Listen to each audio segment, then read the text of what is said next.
سورہ دخان، سورت نمبر 44۔ شروع کرتا ہوں اللہ تعالی کے نام سے جو بڑا مہربان نہایت رحم والا ہے۔ حامیم، قسم ہے اس وضاحت والی کتاب کی، یقیناً ہم نے اسے بابرکت رات میں اتارا ہے، بے شک ہم ڈرانے والے ہیں۔ اسی رات میں ہر ایک مضبوط کام کا فیصلہ کیا جاتا ہے۔ ہمارے پاس سے حکم ہو کر ہم ہی ہیں رسول بنا کر بھیجنے والے۔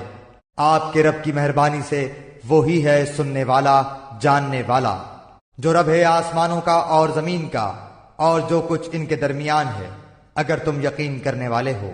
کوئی معبود نہیں اس کے سوا، وہی جلاتا ہے اور مارتا ہے، وہی تمہارا رب ہے اور تمہارے اگلے باپ دادوں کا، بلکہ وہ شک میں پڑے کھیل رہے ہیں۔ آپ اس دن کے منتظر رہیں جبکہ آسمان ظاہر دھواں لائے گا، جو لوگوں کو گھیر لے گا، یہ دردناک عذاب ہے۔ کہیں گے کہ اے ہمارے رب، یہ آفت ہم سے دور کر، ہم ایمان قبول کرتے ہیں۔ ان کے لیے نصیحت کہاں ہے؟ کھول کھول کر بیان کرنے والے پیغمبر ان کے پاس آ چکے، پھر بھی انہوں نے ان سے منہ پھیرا اور کہہ دیا کہ سکھایا پڑھایا ہوا باولا ہے۔ ہم عذاب کو تھوڑا دور کر دیں گے تو تم پھر اپنی اسی حالت پر آ جاؤ گے جس دن ہم بڑی سخت پکڑ پکڑیں گے۔ بالیقین ہم بدلہ لینے والے ہیں۔ یقیناً ان سے پہلے ہم قوم فرعون کو بھی آزما چکے ہیں، جن کے پاس اللہ کا باعزت رسول آیا کہ اللہ تعالیٰ کے بندوں کو میرے حوالے کر دو، یقین مانو کہ میں تمہارے لیے امانت دار رسول ہوں، اور تم اللہ تعالیٰ کے سامنے سرکشی نہ کرو۔ میں تمہارے پاس کھلی دلیل لانے والا ہوں، اور میں اپنے اور تمہارے رب کی پناہ میں آتا ہوں اس سے کہ تم مجھے سنسار کر دو، اور اگر تم مجھ پر ایمان نہیں لاتے تو مجھ سے الگ ہی رہو۔ پھر انہوں نے اپنے رب سے دعا کی کہ یہ سب گنہگار لوگ ہیں۔ ہم نے کہہ دیا کہ راتوں رات تو میرے بندوں کو لے کر نکل، یقیناً تمہارا پیچھا کیا جائے گا، تو دریا کو ساکن چھوڑ کر چلا جا، بلا شبہ یہ لشکر غرق کر دیا جائے گا۔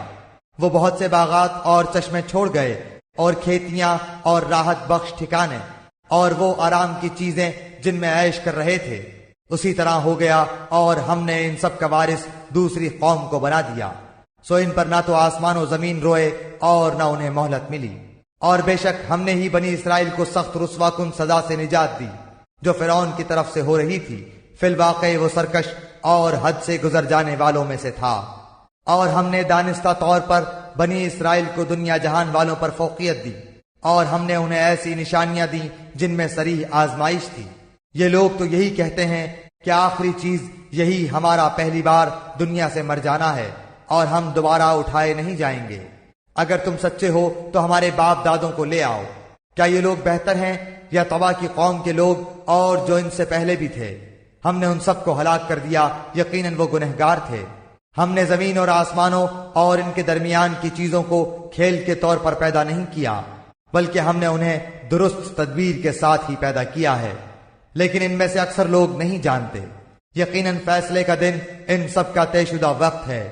اس دن کوئی دوست کسی دوست کے کچھ بھی کام نہ آئے گا اور نہ ان کی امداد کی جائے گی، مگر جس پر اللہ کی مہربانی ہو جائے وہ زبردست اور رحم کرنے والا ہے۔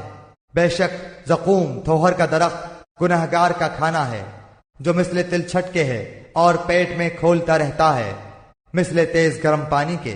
اسے پکڑ لو، پھر گھسیٹتے ہوئے بیچ جہنم تک پہنچاؤ، پھر اس کے سر پر سخت گرم پانی کا عذاب بہاؤ۔ اس سے کہا جائے گا چکھتا جا، تو بڑا ذی عزت اور بڑے اکرام والا تھا۔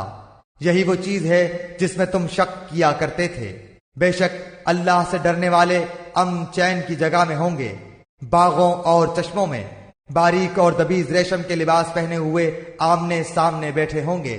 یہ اسی طرح ہے، اور ہم بڑی بڑی آنکھوں والی حوروں سے ان کا نکاح کر دیں گے، دل جمعی کے ساتھ۔ وہاں ہر طرح کے میووں کی فرمائشیں کرتے ہوں گے۔ وہاں وہ موت چکنے کے نہیں، ہاں پہلی موت جو وہ مر چکے۔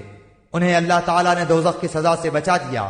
یہ صرف تیرے رب کا فضل ہے، یہی ہے بڑی کامیابی۔ ہم نے اس قرآن کو تیری زبان میں آسان کر دیا تاکہ وہ نصیحت حاصل کریں۔ اب تو منتظر رہ، یہ بھی منتظر ہیں۔